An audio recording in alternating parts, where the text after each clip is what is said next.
Bismillahirrahmanirrahim. Assalamualaikum warahmatullahi wabarakatuh. Bertemu lagi dengan Mbak Dewi pada materi ke-12 dari praktikum inventarisasi flora dan fauna. Apa kabar semuanya?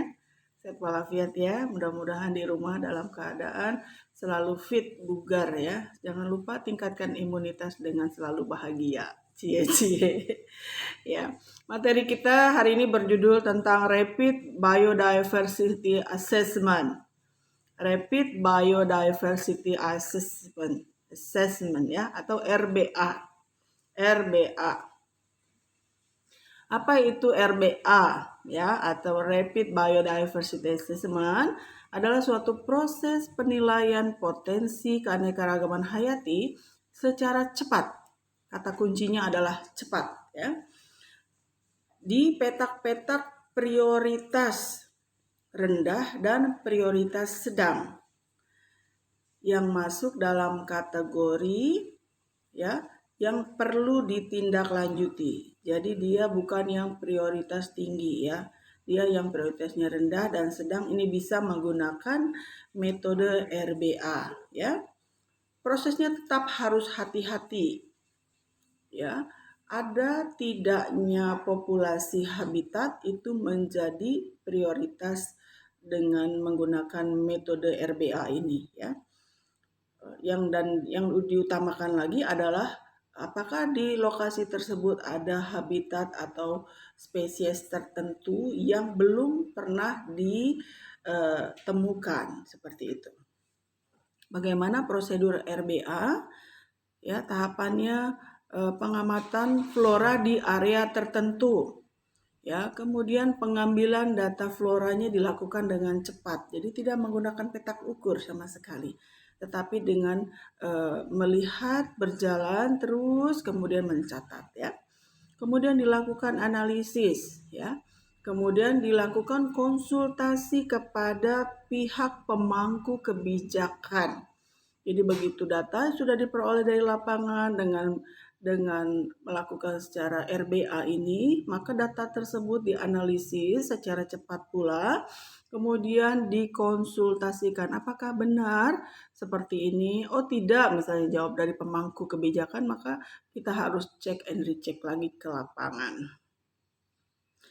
Anda semua ya, sebelum kita lanjutkan pada metode dan lain-lain, kita akan melakukan pretest terlebih dahulu ya. Soal pretestnya adalah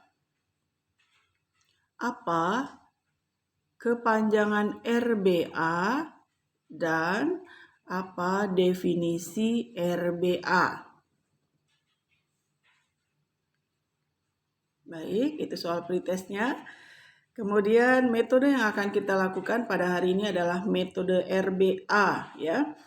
Jadi Anda harus berkelompok menjadi 3 orang mahasiswa dalam satu kelompok ya. Ini adalah tugas kelompok. Kemudian alat yang akan Anda pergunakan adalah petak RBA. Kemudian handy GPS, kemudian kamera, jam tangan, lembar pengamatan atau tali sheet, kemudian roll meter atau boleh digantikan dengan tali rafia ya. Kemudian tugas-tugasnya adalah orang pertama, mahasiswa pertama itu menjadi pencatat semuanya ya. Kemudian orang kedua itu menjadi pengenal jenis dan pengukur diameter. Jadi dia harus yang benar-benar tahu jenis spesiesnya apa. Kemudian pengukur diameter dengan Kristen hypsometer, pengukur diameter ya dengan menggunakan pita ukur, kemudian hasilnya keliling dan kelilingnya dikonversi dengan 3,14 menjadi diameter. Kemudian orang ketiga atau mahasiswa ketiga itu menjadi pengukur jarak ya, pencatat dan garis transek ya. Jadi dia mencatat berapa meter ya, kemudian juga dia yang membentang membentang tali ya untuk menarik transek garis ya di lapangan. Kemudian bahannya adalah keanekaragaman flora dan lokasi pengamatannya adalah di hutan ya. Boleh hutan apa saja, di hutan rakyat boleh, di hutan lindung boleh, ya, di hutan konservasi juga boleh. Baik Ananda semua, mudah-mudahan metode, alat dan bahan, kemudian lokasi pengamatan yang harus Ananda lakukan cukup jelas. Selanjutnya kita akan melakukan post-test ya. Bagaimana langkah-langkah penerapan RBA? Bagaimana langkah-langkah penerapan RBA? Ananda semua, tugas ini adalah tugas berkelompok dan dikumpulkan pada minggu yang akan datang.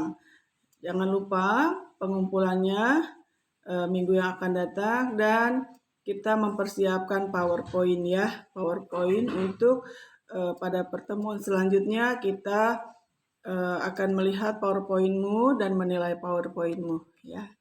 Terima kasih atas perhatiannya. Mudah-mudahan langkah-langkah praktikum acara ke-12 ini cukup jelas dan membawa manfaat untuk kita semua. Salam sehat. Assalamualaikum warahmatullahi wabarakatuh.